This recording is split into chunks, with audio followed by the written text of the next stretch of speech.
In other stories, the U.S. Department of Transportation has banned all flights of Pakistani International Airlines with immediate effect.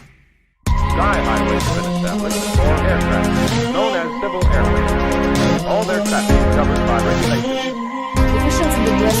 raised concern over pilot certifications and highlighted how PIA. Good day, Patsians! Welcome to one of our presentations.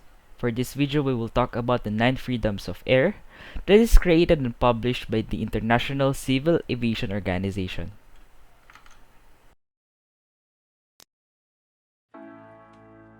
Most of us, if not all, simply thought that it is through the diplomatic relations formed over the years and decades of war that the travel rules and regulations were established, and all have simply been given equal rights in flying freely in the sky from nation to nation. Well, this is not entirely true at all. For even in the travel of international waters and across borders, there are certain rules, regulations, and requirements that must be met. For as wide as the sea may be, and as free as the sky may look, there are rules, regulations, and most importantly, rights and limitations that must be established.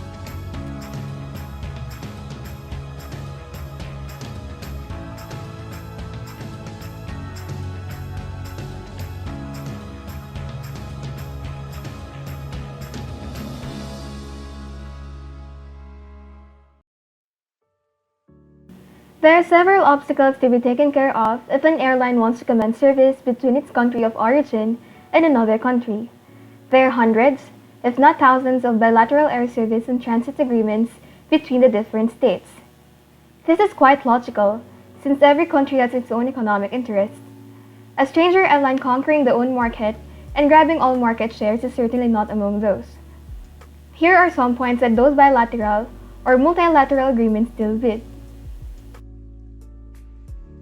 To facilitate the whole procedures of treaties and agreements, the International Civil Aviation Organization invented the freedoms of the air. Those can be seen as a foundation for the worldwide flying network. The word freedom, however, is quite misleading, since all freedoms of the air are only valid within the framework of the bi- or multilateral agreements that have been mentioned. Freedoms of the air are economic and diplomatic protocols agreed to by states for the commercial flow of revenue traffic by air. They are not to be confused with state civil aviation organizations and ICAO standards and recommended practices or SARPS. There are 9 basic freedoms of the air. These freedoms or rights are only valid when the states involved sign the appropriate bilateral or multilateral agreements. The first freedom talks about the right or freedom of an airline owned by a country to fly over a different or another country without the need of landing. This simply means that when an airline of a particular country is bound to fly to another, however, since it needs to cross another country's airspace, it will just fly over that different country to be able to get to its designated country in which it has the right to do so. To further understand this first freedom of air, an example is that this right would allow Emirates Airline to fly over multiple countries en route to America. Another example is that Philippine Airline, bound to Singapore, has the right to fly over Malaysia just to get to Singapore.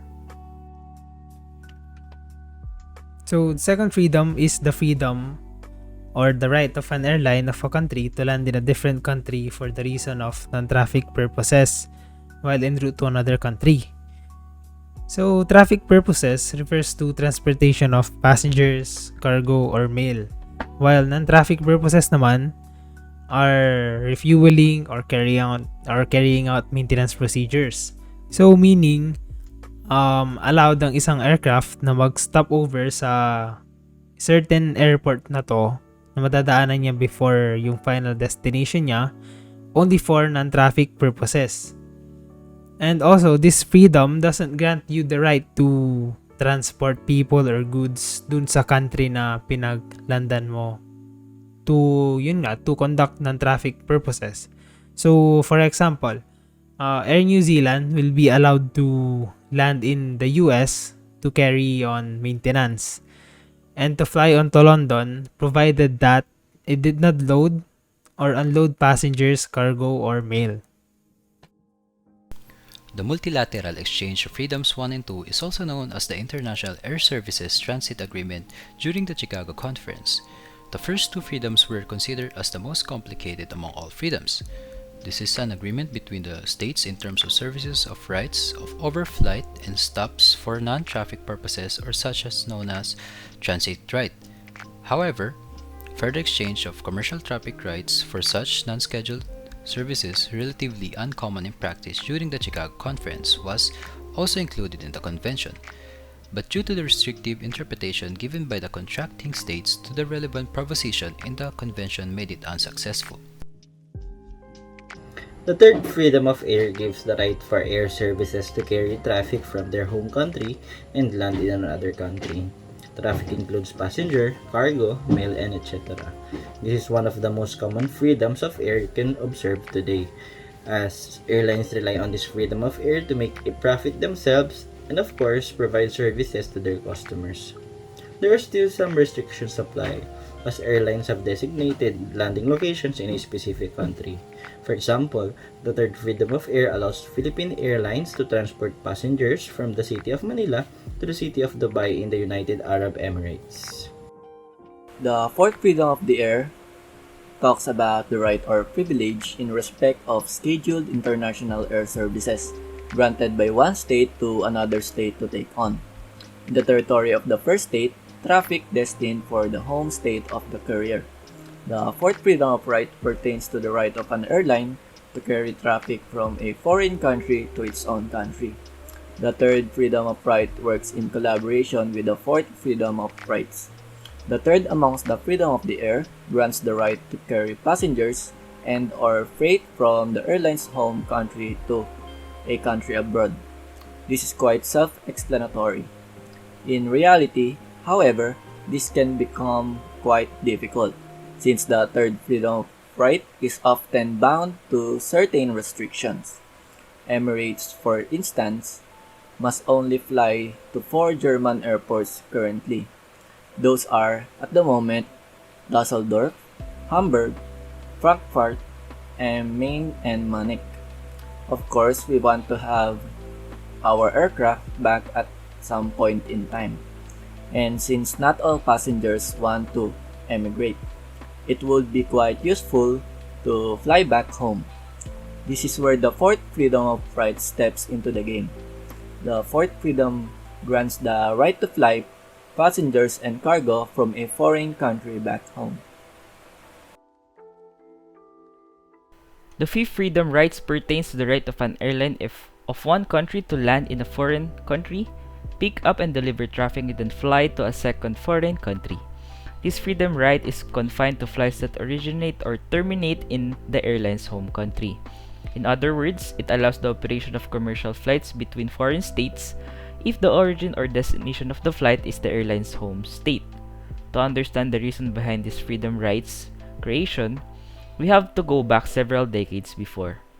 During the early ages of the aviation industry, commercial airplanes had shorter range and there was less passenger demand. The fifth freedom routes that create the multi-stop routes made it possible for airlines to profitably operate flights to faraway destination. So as you can see in the photo reference in our slide, Saudi Arabian can create flights originating from its home, which is Saudi Arabia, and travel passengers or cargo to a foreign country, which is Hong Kong, and allowing it or given rights to travel again to another foreign country, which is the Philippines. Vice versa, Saudi Arabian has given the privilege or right to originate a flight from a foreign country, travel to another foreign country, which is Hong Kong, and then go back or terminate the flight finally to the Saudi Arabia or their home state. The fifth freedom rights perfectly applies to the trans-Tasman market. The trans-Tasman market refers to the attempt of creating a single aviation market between Australia and New Zealand, which highlighted aspects of the reform of international air transport policy using regional arrangements. Through the fifth freedom rights, let's say Thai Airways fly 747s from Bangkok to Australian airports. These flights typically arrive in the morning. Given the time differences and flying times, in order for Thai's return flights from Australia to Bangkok to connect with evening outgoing flights from Bangkok, Thai's return flight do not leave until late evening. Accordingly, Thai's plane is idle during that period. The Fifth Freedom rights then allow Thai to utilize the idle plane to fly trans-Tasman routes. Thai can provide seats on these trans-Tasman services at close marginal cost, since any revenue received above the marginal cost will contribute towards Thai's fixed cost, because in the absence of the trans-Tasman service, the aircraft would just be idle. To know other examples of the Fifth Freedom routes, we have the Singapore Fifth Freedom routes that is explained in the following video. Singapore Airlines Fifth Freedom Routes, an ultimate guide. Singapore Airlines is highly regarded for having fantastic service in all of its classes. While many travellers would love the opportunity to experience the airline, they may not have travel plans that take them to or through Southeast Asia. Fortunately, Singapore Airlines has a decently sized list of diverse Fifth Freedom routes that allow Europeans and North Americans the chance to fly the carrier. Certainly on the short and sweet side, you won't be getting too far with these routes. Out of the 6 Singapore Airlines Fifth Freedom routes, there are just 2 short ones. Melbourne-Wellington, the SQ247 or 248, takes 3 to 3.5 hours long. It's operated by an Airbus A350-900, and Air New Zealand and Qantas also fly this route. And then Moscow-Stockholm, SQ361 or 362, also uses an Airbus A350-900. This short trip only takes around 2 hours and connects Moscow's Domodedovo Airport, or DME, with Stockholm Arlanda, or ARN. It doesn't appear that any other airline connects the 2 airports, although Aeroflot does fly to Arlanda from its hub at Moscow Sheremetyevo, or SVO. The carrier racks up some impressive distance, travelling on its 4 long-haul Fifth Freedom routes. Flying both Trans-Pacific and Transatlantic, these are its long-haul services. Hong Kong to San Francisco, with a very special flight number SQ1 and 2, this Trans-Pacific service is 14 to 15 hours one way and just over 11 hours going the other. This service is flown by either an A350-900 or a 777-300ER. Cathay Pacific and United Airlines are also serving this route. Tokyo to Los Angeles. This service has the flight numbers SQ11 and 12 and takes 9 hours going one way and 11.5 going the other. It's usually flown with a 777-300ER. This highly competitive route goes up against American Airlines, United Airlines, Delta Airlines, Japan Airlines and ANA. Manchester-Houston. SQ51 or 52 uses an Airbus A350 and seems to be the only flight connecting the 2 cities. The flight takes about 7.5 hours one way and 10 hours going in the other direction. As Houston is a United hub and Singapore Airlines is also a Star Alliance member, it would indicate a smoother transfer process for passengers connecting onto other US destinations via United's network. And then Frankfurt-New York. SQ25 or 26 is one of the few Fifth Freedom routes out there that still uses the Airbus A380 Super Jumbo. Interestingly, this service competes with its other Star Alliance members, United and Lufthansa Airlines. Although United flies out of its hub at Newark Liberty, one of Lufthansa's services between Frankfurt and New York also uses an A380. Going east, the flight takes 6 to 6.5 hours. Flying west, it's more like 8.5. While Singapore doesn't have a lengthy list of Fifth Freedom offerings, the few that it does have are quite interesting and offer passengers a lengthy amount of time to experience their highly regarded in-flight service. What's even better is the opportunity to fly in some great aircraft, including the A350-900 and the A380.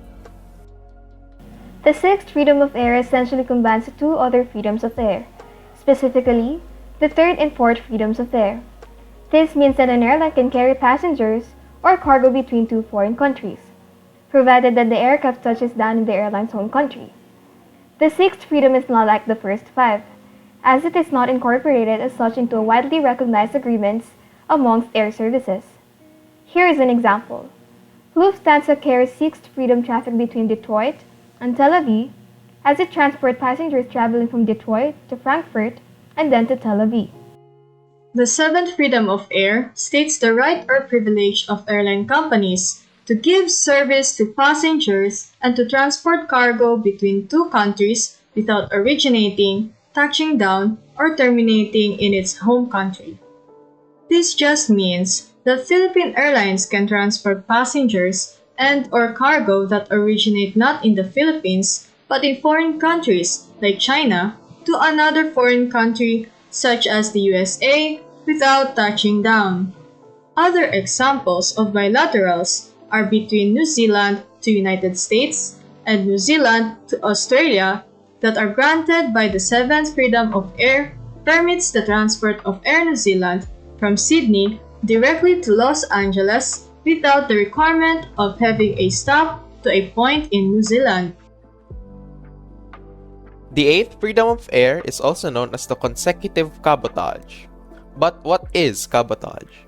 Cabotage is defined as the carriage of domestic passengers to another city of a foreign airline. With this, eighth freedom of air implies the privilege or right of an airline to transport passengers and freight from one city of an international country to another city of it which will be terminated in its home country, and vice versa.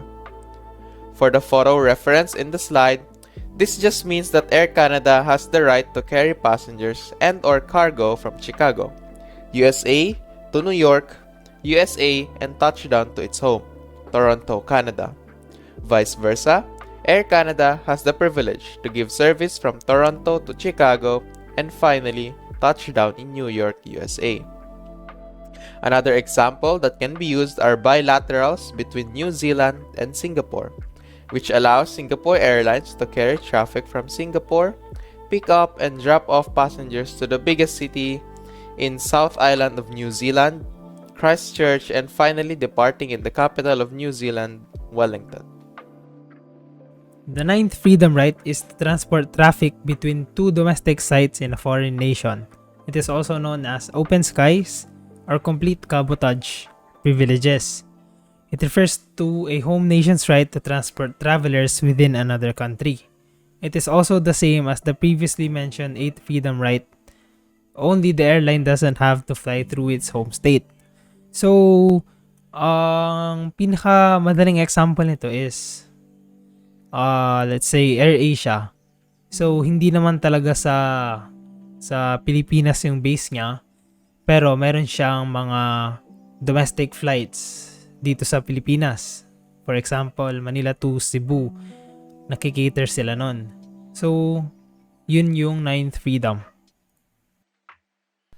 That's the end of our video regarding the 9 freedoms of air. We hope that you have learned something with our presentation. For more information, here's the list of references that you can look up to. Once again, and as always, thank you for your time and for listening. Stay safe and God bless.